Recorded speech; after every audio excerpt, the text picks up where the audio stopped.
சர்வதேச அளவில் கச்சா எண்ணெயுடைய விலை கூடும் போதும் குறையும் போதும் உங்கள் வீட்டு சமையல் அறையில் விலைவாசி தாங்க பற்றிக்கிட்டு எரியுது. இதுக்கு பின்னணியில் உள்ள வரி சதி, அதை பற்றி தெரியுமா உங்களுக்கு? உங்களுடைய நிலம் துண்டு துண்டாக செதறி கிடக்குது அப்படிங்கிறதுக்கும் அம்பானி அதானி மாதிரியான கார்ப்பரேட்டுகளுடைய வளர்ச்சிக்கும் ஏதாவது சம்மந்தம் இருக்குதா? அப்படி இருந்ததுன்னா அது என்ன சம்மந்தம் உங்களுக்கு தெரியுமா? இப்போ தொழில்நுட்பம் எங்கேயோ போயிடுச்சுங்க. ஏஐ வந்ததுக்கு பிறகு ரொம்ப வேகமாகவே போகுது. இந்த தொழில்நுட்ப வளர்ச்சி உங்களுடைய வேலையை பறிக்குதா, இல்லை அதிகார வர்க்கம் இந்த தொழில்நுட்ப வளர்ச்சியை காட்டி உங்களை பயமுறுத்தி பணிய வைக்கிறாங்க? மே தினம் அப்படிங்கிறத தாண்டி உழைக்கும் வர்க்கத்தின் மீதான இந்த மாதிரியான தாக்குதல்கள், உற்பத்தி முறை தொடங்கி அதிகார குவியல் வரை பல விஷயங்களை இதில் நம்ம பேச போகிறோம். காணொலியை முழுமையாக பாருங்கள். இது சொல்லொலி, நான் செங்கொலி.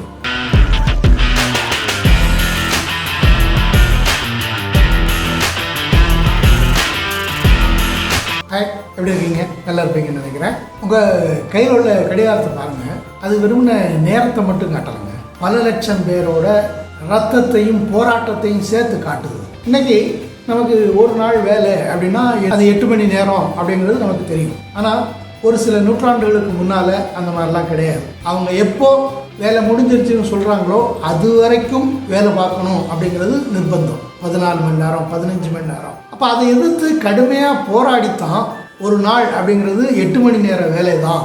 அதுக்கு மேலே கூடுதலாக பார்த்தா அதை உபரி நேரமாக கணக்கிடணும், கூடுதல் சம்பளம் கொடுக்கணும், ஒரு நாளோட அதில் அந்த எல்லாத்தையும் சேர்க்கக்கூடாது அப்படின்னு சொல்லி மிகப்பெரிய போராட்டத்தின் பிறகு பலர் துப்பாக்கி சூட்டில் இறந்ததுக்கு பிறகு படிப்படியாக அமலுக்கு வந்தது. இப்போ இந்த 8 மணி நேர வேலை அப்படிங்கிறது முதலாளிகள் நமக்கு கொடுத்த சலுகையோ பிச்சையோ கிடையாது. அது போராட்டத்தின் மூலம் வென்றெடுக்கப்பட்ட ஒரு உரிமை.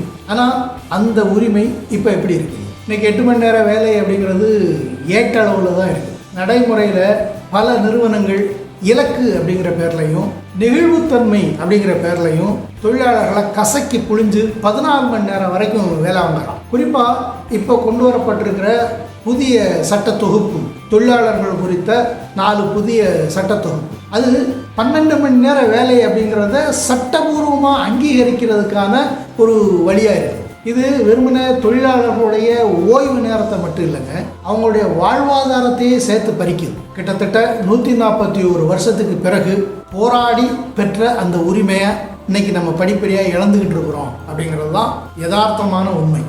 ஒரு விஷயத்தை புரிஞ்சுக்குங்க, உரிமைகள் கேட்கப்படுறது இல்லைங்க, அது பறிக்கப்படுறது. ஒரு சின்ன கணக்கு பார்க்கலாங்களா? சர்வதேச அளவில் கச்சா எண்ணெயோடைய விலை குறையும் போது இங்கே பெட்ரோலோடைய விலையை குறையலை. காரணம் என்னன்னா, எந்த அளவுக்கு பெட்ரோல் விலை குறையுதோ அந்த அளவுக்கு வரியை ஏற்றிக்கிட்டே இருந்தாங்க. இப்போது பன்னாட்டு அளவில் கச்சா எண்ணெயினுடைய விலை கூட தொடங்கி இருக்குது. இப்போ என்ன செய்ய போகிறாங்க? விலையை அதிகரிக்கிறதுக்கான பேச்சு இப்போது ஓடிக்கிட்டு இருக்குது. தேர்தல் காரணமாக ஒரு தற்காலிகமாக தடுத்து வச்சுருக்கிறாங்க. நாளை மீண்டும் விலை உயர்வு அறிவிக்கப்படலாம். பெட்ரோலோட விலை உயர்ந்து அப்படின்னா அது வெறுமனே பெட்ரோல் டீசலோட மட்டும் தொடர்புடையது இல்லைங்க. கிட்டத்தட்ட நாம் பயன்படுத்துகிற அத்தனை பொருட்களுடைய விலையும் அதனால் கூடும். எங்கோ சர்வதேச நாட்டில் நடக்கிற சிக்கல்கள்னால, போர்னால கச்சா எண்ணெயினுடைய விலை கூடுறது அப்படிங்கிறது நம்ம சாப்பிட்டுட்டு இருக்கிற தட்டில் இருக்கிற சோத்தோட விலையை ஏற்றும். ஆனால் அதுக்கு ஈடான சம்பளம் கூடிச்சா அப்படின்னா அப்படி இல்லை. ஏன்னா விலைவாசி உயர்வு அப்படிங்கிறது முதலாளிகளுடைய லாப வெறிக்கு மக்கள் செலுத்துகிற காணிக்கை மாதிரி. விவசாயம் அதை எடுத்துக்கிட்டோம் அப்படின்னா இன்றைக்கி நாட்டில் பெரும்பாலானவங்களுக்கு வேலை கொடுக்கறதும் சாப்பாடு கொடுக்கறதும் விவசாயம்தான். அப்படி இருக்கிற விவசாயம் ஏன் நலிவடைஞ்சிக்கிட்டே போகுது? இந்தியாவில் ஒரு ஹெக்டேரில் விளையிற தானியத்துக்கும் அமெரிக்காவில் அதே அளவு ஒரு ஹெக்டேரில் விளையிற தானியத்துக்கும் இடையில் நிறைய வித்தியாசம் இருக்குது. இங்கே விளையிறதை விட 2 மடங்கு அதிகமாக அமெரிக்காவில் விளையுது. அதனால தான் இந்தியாவில் விவசாயம் அப்படிங்கிறது ஒரு லாபகரமான தொழிலாக இல்லை. இப்போ இதுக்கு காரணம் என்ன அப்படின்னா, மேம்பட்ட தொழில்நுட்பத்தை அங்கே எளிதாக பயன்படுத்துகிறாங்க, இந்தியாவில் அதை பயன்படுத்த முடியலை. காரணம் என்னன்னா, நிலம் சின்ன சின்ன துண்டுகளாக கிடையாது. பெரும்பாலான நிலம் 1 ஏக்கருக்கும் குறைவான அளவில் தான் இருக்குது. அப்போ இப்படி இருக்கும்போது பெரிய அளவில் தொழில்நுட்பத்தை பயன்படுத்த முடியுமா அப்படின்னா முடியாது. அதனால தான் இங்கே உற்பத்தி செலவு, விவசாய உற்பத்தி செலவு அப்படிங்கிறது அதிகமாக இருக்குது. அதில் விளைஞ்சு வர்ற உற்பத்தி அப்படிங்கிறது குறைவாக இருக்குது. உழுபவனுக்கே நிலம் சொந்தம் அது மட்டும் போதுமானது இல்லைங்க. விவசாயம் லாபகரமான தொழிலாக இருக்கணும் அப்படின்னா உற்பத்தி செலவு குறையணும், உற்பத்தி அதிகரிக்கணும். அதை செய்யணும் அப்படின்னா பெரிய அளவில் மேம்பட்ட தொழில்நுட்பங்களை நிலத்தில் பயன்படுத்தணும். அப்படி பயன்படுத்தணும் அப்படின்னா நிலம் துண்டு துண்டாக இருக்கக்கூடாது, மொத்தமாக இருக்கணும். சரி, இப்படி சொல்கிறோம் அப்படிங்கிறதுனால கார்ப்பரேட்டுகள்கிட்ட கொடுத்துட்டு ஓடிப்போங்க அப்படின்னு சொல்ல வர்றீங்களா அப்படின்னா அப்படி இல்லைங்க. இதுக்கு தீர்வு கார்ப்பரேட் பண்ணைகள் இல்லைங்க. விவசாயிகளே உரிமையாளர்களாகவும் இருக்கிற கூட்டு பண்ணை முறைகள் தான் இங்கே தேவைப்படுது. இந்த மாதிரி நிலங்களை ஒருங்கிணைச்சு பெரிய அளவில் தொழில்நுட்பத்தை பயன்படுத்தலை அப்படின்னா விவசாயத்தையும் காப்பாற்ற முடியாது, விவசாயியையும் காப்பாற்ற முடியாது. பெரும்பாலான மக்கள் விவசாயத்தை நம்பி இருக்கிறாங்க அப்படிங்கிறத மறந்துடாதீங்க. நிலம் சிதறி கிடந்ததுன்னா அது முதலாளிகளுடைய வேட்டைக்காடு.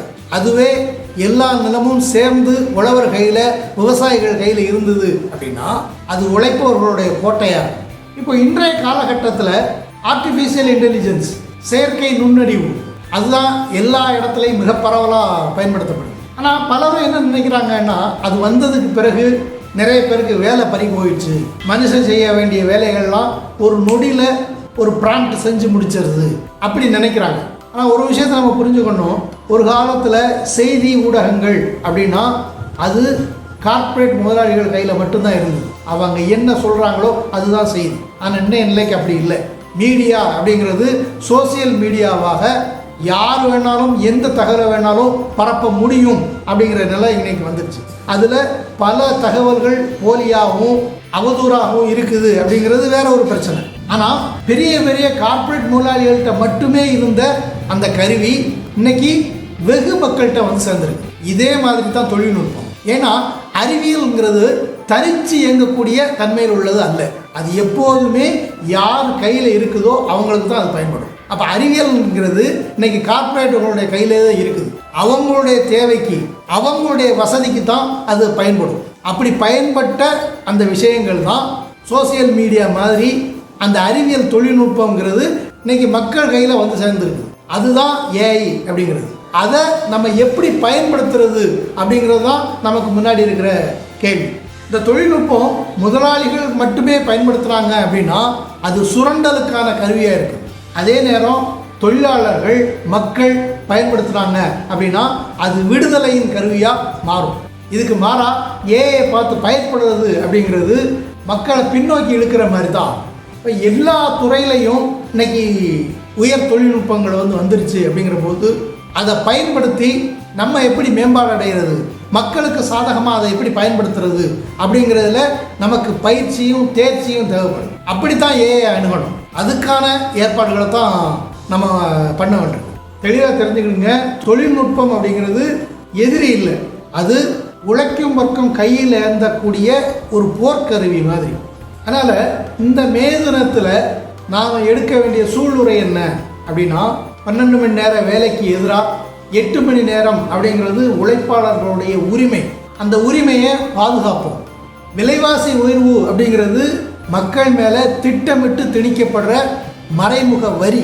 அதுக்கு குறுக்க மறித்து நிற்போம். அதை சிதறி கிடக்கிற நிலங்களை ஒன்றிணைச்சு கூட்டுப்பண்ணை அப்படிங்கிற கனவை நோக்கி மெல்ல மெல்ல நகர தொடங்குவோம். தொழில்நுட்பத்தை முதலாளிகளுடைய லாபத்துக்காக இல்லாமல் சமூகத்தினுடைய மேம்பாட்டுக்கு பயன்படுத்தணும் அப்படிங்கிறதுக்காக அதனுடைய அனைத்து துறைகளையும் கற்று தேர்வோம். வரலாறு எப்போவுமே ஒரு விஷயத்தை நமக்கு தெளிவாக சொல்லிகிட்டு இருக்குதுங்க. மூலதனம் எப்போதும் உழைப்பை துரத்திக்கிட்டே இருக்கும். அந்த உழைப்பு முழிச்சுக்கிட்டுது அப்படின்னா அது மூலதனத்தினுடைய ஆணி வேறையே அசைச்சிடும். புரிதலும் தொழில்நுட்பமும் நம்முடைய கையில் வந்துருச்சு அப்படின்னா இனி உழைக்கும் கைகள் தான் இந்த உலக மாற்றத்தையே தீர்மானிக்கும் அப்படிங்கிறது தான் சொல்லொலி முன்வைக்கிற மேதின புரிதலாக இருக்குங்க. மீண்டும் அடுத்த ஒரு பதிவில் சந்திக்கலாம். மிக்க நன்றி.